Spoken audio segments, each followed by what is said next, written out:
When the BMW 2002 Turbo was unveiled at the Frankfurt Motor Show in autumn 1973 as the new flagship model of the BMW 02 series, the first oil crisis was just beginning. This backdrop was a major factor behind the growth of the BMW 2002 Turbo into one of the most emotionally rich cars of its time. Today, it is a hugely coveted classic. Turbocharged engine. The BMW 2002 Turbo was powered by a 2.0-liter inline four-cylinder engine with a KKKK turbocharger. This engine was capable of producing around 170 horsepower, which was quite impressive for its time. Performance. The turbocharged engine gave the 2002 Turbo strong performance characteristics, allowing it to accelerate from 0 to 60 miles per hour, 0 to 97 kilometers per h, in just under 7 seconds, and achieve a top speed of around 130 miles per hour, 209 kilometers per h.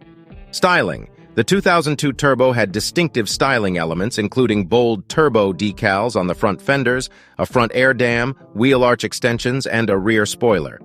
These features not only contributed to its aggressive appearance, but also helped improve aerodynamics.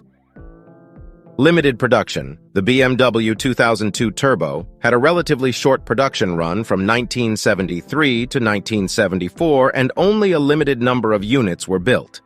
It's estimated that around 1,672 units were produced, making it quite rare and sought after by collectors. Cultural impact. The BMW 2002 Turbo holds a special place in automotive history as one of the first production cars to feature a turbocharged engine. It was released during a time of energy crises and stricter emissions regulations, which influenced its short production run. Collectability.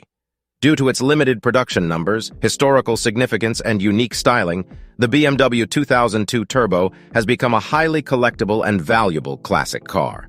Well-preserved and restored examples can command significant prices in the collector car market. Influence. The success and innovation of the BMW 2002 Turbo helped pave the way for future turbocharged performance cars and influenced BMW's later M division, which has produced many high-performance models over the years.